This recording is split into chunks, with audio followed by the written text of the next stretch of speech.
దాంట్లో ఈ రోజు తెలంగాణలో వాస్తవానికి విస్తృతంగా గత కొంతకాలంగా ఈ యొక్క డ్రగ్స్ కల్చర్ అనేది వచ్చేసింది.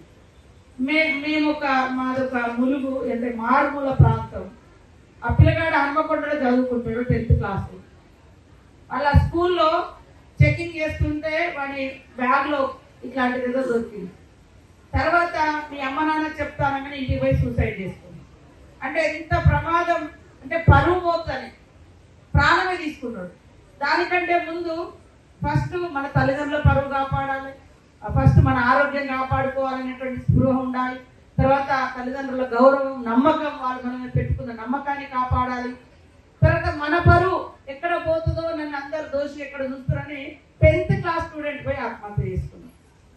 మాకు బాగా దగ్గర బంధువు ప్లస్ కార్యకర్త కుటుంబం. అంటే తండ్రి ఇప్పటికి కూడా కోలుకోలేకపోయింది. ఒకడే కొడుకు, ఎక్కడో అడవిలో పుట్టిన అబ్బాయిని హన్మకొండలో చదివిస్తే ప్రైవేట్ హాస్టల్లో ఇలాంటివి బయటకు వచ్చింది.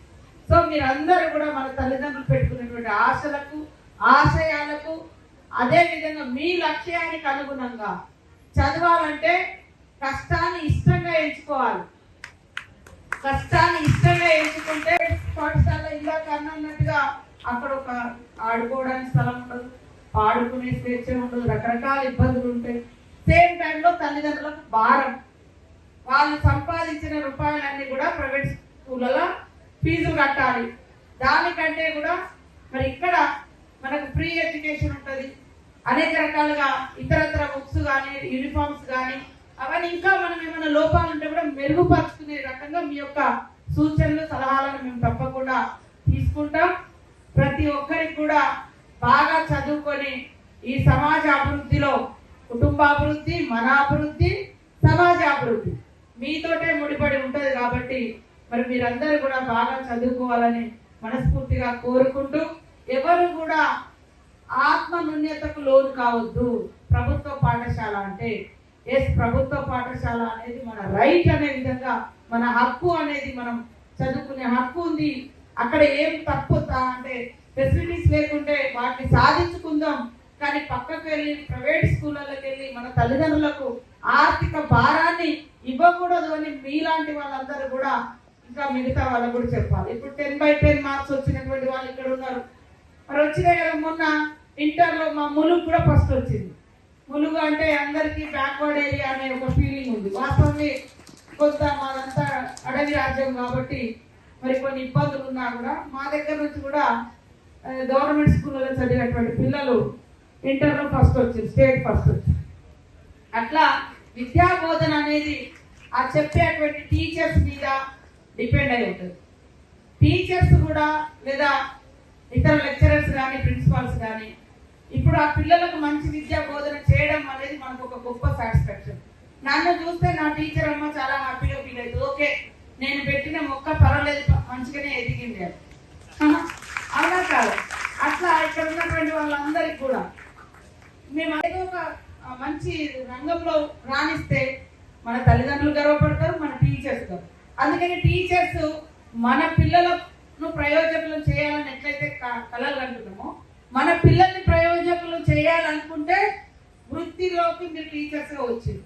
కానీ ఈ పిల్లల్ని కూడా అంతకంటే ధీటుగా చేసినప్పుడే మీకు నిజమైనటువంటి వృత్తి ధర్మాన్ని మీరు నిర్వర్తించిన వాళ్ళు అవుతారు. సాటిస్ఫాక్షన్ కూడా, సంతృప్తి కూడా చాలా గొప్పగా ఉంటుంది.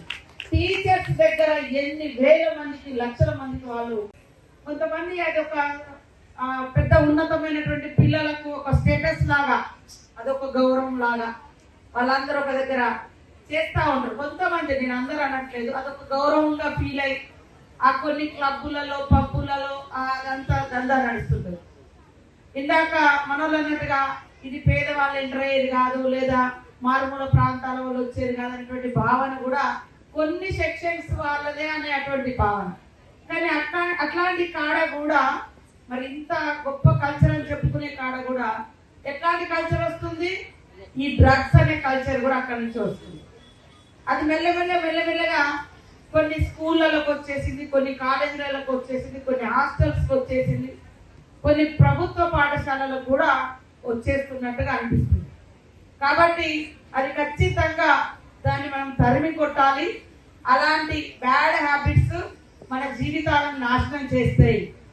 అది నేను చెప్పిన కదా, రిచ్ కల్చర్ అని చెప్పుకుంటారు కొంతమంది. ఆ రిచ్ కల్చర్ పేరుతోటి ఇలాంటివి కూడా చొప్పిస్తా ఉన్నారు, ఇలాంటి బ్యాడ్ హ్యాబిట్స్. కాబట్టి మనకు కావాల్సిన రిచ్ కల్చర్ ఏంటిది? మన తాతలు ముత్తాతలు, మన ఊరు, మన బడి, మన అమ్మ నేర్పేటువంటి గొప్ప గొప్ప విషయాలు, సమాజం కోసం ఆలోచించగలిగి సమాజ బాగు కోసం, మన బాగు కోసం నేర్చుకున్నటువంటి గ్రేట్ వాల్యూసే అది మన రిచ్ కల్చర్. అంతే తప్ప డబ్బుతోటి రిచ్ కల్చర్ ఉండదు, కలర్తో ఉండదు, లేదా ఇంకేదో పెద్ద పెద్ద కట్టడాలలో పెద్ద పెద్ద దగ్గర కాదు. అది మన యొక్క విలువలను పెంచేటువంటి మానవత హృదయంతో ఉండేటువంటి చదువును కూడా చాలా supporting to government schools, support చేయడం అంటే ఎంకరేజ్ చేయడం, ఇది మన అవసరం. ఇక్కడ మేమందరం చదువుకున్నది దాదాపుగా గవర్నమెంట్ స్కూలే. నేను 4వ తరగతి నుంచి 10th వరకు 4th to 10th హాస్టల్నే చదివిన. ST girls hostel Mulugu. అంతకుముందు బడిలో మా ఊర్లో చదివిన. అంటే ఇవాళ సీఎం రేవంత్ రెడ్డి గారు, గొప్ప కవి మన సుద్దోల అశోక్ తేజ గారు, ఇలాంటి వాళ్ళందరూ కూడా, వాళ్ళ నాన్న కూడా ప్రభుత్వ పాఠశాల టీచర్ కదా, వీళ్ళందరూ కూడా ఇట్లా వాస్తవానికి ప్రభుత్వ పాఠశాలను మనం కాపాడుకోవాలి. ప్రభుత్వ పాఠశాలలో చదివి మన రైట్స్, మీరు ఇందాక ఇచ్చిండ్రు, నాకు ఒక మెమోరాండం ఇచ్చిండ్రు, మాకు ఈ ఫెసిలిటీస్ కావాలి అని. ఎస్, గవర్నమెంట్ని ప్రశ్నించే హక్కు మీకు ఉంది. ఇది మన ప్రజల చేత ఎన్నుకోబడ్డ ప్రభుత్వాలకు ఖచ్చితంగా ప్రజలకు కావాల్సినటువంటి విద్యార్థులే ఈ దేశ భవిష్యత్తు అనుకుంటున్నాం కాబట్టి, హ్యూమన్ రిసోర్స్ కాబట్టి ఖచ్చితంగా హెల్త్ ఎడ్యుకేషన్ అనేది చాలా ఇంపార్టెంట్ ప్రతి స్టేట్కైనా ప్రతి సొసైటీకైనా. కాబట్టి ఖచ్చితంగా మేము మన సీఎం గారు రేవంత్ రెడ్డి గారు కూడా ఆయన రాగానే మొదట అమ్మ ఆదర్శ పాఠశాలని స్కూళ్ళల్లో మినిమం ఏవైతే ఫెసిలిటీస్ లేవో వాటి కోసం కొంత అలొకేషన్ చేయడం జరిగింది. తర్వాత ప్రభుత్వ పాఠశాలల యొక్క యూనిఫామ్స్ కూడా ఫస్ట్ డే ఇవ్వాలని మహిళా సంఘాలకు ఇచ్చి, మన అమ్మ నాన్నలు ఎవరో పుట్టి వాళ్ళ ద్వారా మరి మీకు అందించడం కోసం. అట్లనే ఇప్పుడు ఇంటిగ్రేటెడ్ స్కూల్స్ అని ఒక 25 ఎకరాలలో ఆల్ కమ్యూనిటీ స్టూడెంట్స్ ఉండేటట్టుగా అట్లాంటి ఇంటిగ్రేటెడ్ హాస్టల్స్ కూడా నిర్మించడం జరుగుతుంది. అట్లా ఇంకా ఎక్కడెక్కడైతే దానికంటే ముందు మరి గత కొంతకాలంగా ఈ రాష్ట్రంలో ముఖ్యమంత్రి గారు తను అబ్జర్వ్ చేసినటువంటి ప్రధానమైనటువంటి శత్రు, సమాజాన్ని పట్టి పీడిస్తున్నటువంటి మినేస్ శత్రు ఏదైతే ఉందో డ్రగ్స్, ఆ డ్రగ్స్ మీద రేవంత్ రెడ్డి గారు కూడా పదే పదే పోలీసులకు కానీ ఇతర డిపార్ట్మెంట్స్ కానీ ఎప్పటికప్పుడు ఆదేశాలు ఇస్తూ దాన్ని అంతమొందించాలి అనే లక్ష్యాన్ని వాళ్ళకి ఇవ్వడం జరిగింది. ఆ లక్ష్యాన్ని ఈ సంవత్సరం బాలోత్సవం యొక్క థీమ్గా మీరు ప్రమాణ స్వీకారం చేయించినందుకు నాకు చాలా సంతోషంగా ఉంది. ఎందుకంటే ఈ దేశ భవిష్యత్తు ఎక్కడుంది అంటే తరగతి గదుల్లోనే తీర్చిదిద్దబడాలి. అమ్మ ఒడి మొదటి ఒడి అయితే సెకండ్ ఒడి స్కూలు బడి, అమ్మ ఒడి తొలి ఒడి, మరి మలి ఒడి మన బడి.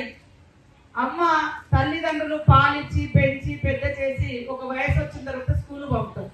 స్కూల్లో మన భవిష్యత్తు, మన దేశ భవిష్యత్తు ఇవన్నీ కూడా రూపుదిద్దడానికి కావాల్సినటువంటి చైతన్యము, అవగాహన, మరి క్రమశిక్షణ ఇవన్నీ కూడా నేర్పేది మలి ఒడి బడి. కాబట్టి ఈ రోజు మీ అందరికి ఒక ప్రతిజ్ఞ చేయించడం అనేది చాలా గొప్ప విషయం. మేము చూస్తా ఉన్నాం చాలా ఊళ్ళల్లో, పల్లెటూళ్ళల్లో ఒక దిక్కేమో సిటీలలో గొప్ప కల్చర్ అని చెప్పేసి పబ్బులు క్లబ్బులు టీచర్స్ నుంచే పోతుంది. కాబట్టి ఈ సమాజం అత్యున్నతంగా క్రమశిక్షణతోటి విలువలతో కూడినటువంటి మరి సమాజం నిర్మాణం ఎక్కడ స్టార్ట్ అవుతుందంటే బడిలోనే స్టార్ట్ అవుతుంది. కాబట్టి బడిలో మరి దేవతలు లాంటివి అంటే మీరు చాలా గొప్పగా టీచర్స్ ఉన్నారు. చాలా మంది మేము కూడా చిన్నప్పుడు ఏ టీచర్ మనకు నచ్చితే ఆ సబ్జెక్ట్ వైపు మొగ్గుతుంది, నాకైతే అట్లా అయింది. అంటే టీచర్ యొక్క రిఫ్లెక్ట్ అంటే ఆ ప్రభావం ఉంటుంది మన నడవడిక, మన మాట్లాడే తీరు, మన బిహేవియర్, ఎవ్రీథింగ్ స్టూడెంట్స్ ఫాలో అవుతుంటారు. కాబట్టి చాలా జాగ్రత్తగా ఉండాలి టీచర్స్ చాలా జాగ్రత్తగా ఉండాలి. మన ప్రతి అంశం వాళ్ళు అబ్జర్వ్ చేస్తారు. సో టీచర్స్ అనేది నాట్ ఓన్లీ టీచింగ్, మీరు ఒక టీచింగే కాదు, క్రమశిక్షణతో పాటు మీరు కూడా స్టూడెంట్ లాగా చదువుకోలే పోవాలి. మీరు సబ్జెక్ట్ చదివితేనే కరెక్ట్ గా టీచ్ చేయగలుగుతారు. మరి మనము కొందరు టీచర్గా లేచి ఉన్నట్టుగా లేదా సబ్జెక్టును వేరే రకంగా చెప్పిన మనకు పాపం పిల్లలు భయానికో భక్తికో అడగలేకపోవచ్చు, క్వశ్చన్ చేయలేకపోవచ్చు. కానీ వాళ్ళు సబ్జెక్ట్ నుంచి తప్పు సబ్జెక్ట్ వాళ్ళ మైండ్లోకి వస్తుంది. సో మనం కూడా చాలా జాగ్రత్తగా చెప్పేటప్పుడు మీ టీచర్స్ మీరు మళ్ళీ విద్యార్థులే బయట చదువుకొని పోండి, లేదా విద్యార్థుల నుంచి కూడా టీచర్స్ తెలుసుకోవాలి వాళ్ళ అబ్జర్వేషన్స్ ఏమేమి ఉన్నాయి బయట మన దృష్టిలో రాని కూడా వాళ్ళు చాలా అబ్జర్వ్ చేయగలుగుతారు. ఏమనంటే మీ క్లాస్ ఎంత 45 minutes ఉంటుందా మీ సబ్జెక్ట్, కనీసం ఒక 5 minutes అబ్జర్వేషన్ టుడే అని అట్లా కొంచెం వాళ్ళ ఫీలింగ్స్ వాళ్ళ అబ్జర్వేషన్స్ కూడా తీసుకుంటే మీకు కూడా ఇంకొక అదొక యాడ్ అవుతుంది నాలెడ్జ్. సో అదొక జ్ఞానంగా ఉంటుంది. అట్లా కూడా చేస్తే బాగుంటుందని నేను టీచర్స్ తెలియజేస్తూ wish you all the best. ఇక్కడ వచ్చినటువంటి విద్యార్థులందరూ చాలా గర్వంగా గల్లలు ఎగరేసుకొని గవర్నమెంట్ స్కూల్ స్టూడెంట్స్ అనే విధంగా మనము గట్టిగా ఉండాలి. మన సౌకర్యాలను బాగా మెరుగుపరుచుకునే విధంగా. ఎందుకంటే ఈనాటి సీఎం కూడా రేవంత్ రెడ్డి గారు గవర్నమెంట్ స్కూలే. ఆయన మన టీచర్స్ యొక్క మీటింగ్ రోజు దాదాపు 10 సంవత్సరాలుగా పెండింగ్ లో ఉన్నటువంటి టీచర్స్ ప్రమోషన్స్ కానీ ట్రాన్స్ఫర్స్ కానీ అవన్నీ క్లియర్ చేస్తూ విద్యాలయాలను బాగు చేయాలని చెప్పి మీరే మాకు ఈ జీవితాలకు స్ఫూర్తిదాయకమైన టీచర్లను వాళ్ళు మాట్లాడి. ఎందుకంటే ఆయన గవర్నమెంట్ జెడ్పీహెచ్ఎస్ స్కూల్లో చదివిండు. ఇట్లా అందరూ కూడా ఆ స్కూళ్ళ నుంచి వచ్చినటువంటి వాళ్ళమే. కాబట్టి ఈ రోజు మరింత పేదరికంలోకి తల్లిదండ్రులు పోవద్దు అంటే ఖచ్చితంగా పిల్లలు గవర్నమెంట్ స్కూళ్ళలోనే చదవాలి. చాలా మంది పాపం నా దగ్గర అయితే ఫస్ట్ క్లాస్ వాళ్ళు కూడా అడ్మిషన్ కోసం పెట్టాలి. మంత్రి లేకపోతే ఫస్ట్ క్లాస్ కూడా ఎందుకు అని నేను ఏదైనా ప్రైవేట్ స్కూళ్ళలో డొనేషన్ తగ్గించడం.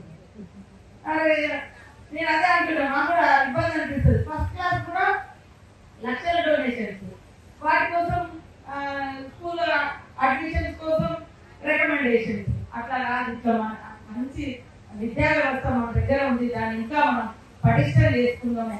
మన తల్లిదండ్రులకు ఆర్థిక భారాన్ని మిగిల్చకుండా వాళ్ళ యొక్క ఆశయాలను అనుగుణంగా మనం చదువుకొని సమాజంలో ఉన్నతవంతులుగా మీరందరూ కూడా ఎదగాలని మనస్ఫూర్తిగా కోరుకుంటూ నాకు ఈ అవకాశం ఇచ్చిన బాలోత్సవ కమిటీకి మరి పెద్దలకు అందరికీ కూడా పేరు పేరున హృదయపూర్వక శుభాకాంక్షలు, నమస్కారాలు. అసలైన తొలి వెలుగు. ఫాలో వాట్సాప్ @తొలి వెలుగు official.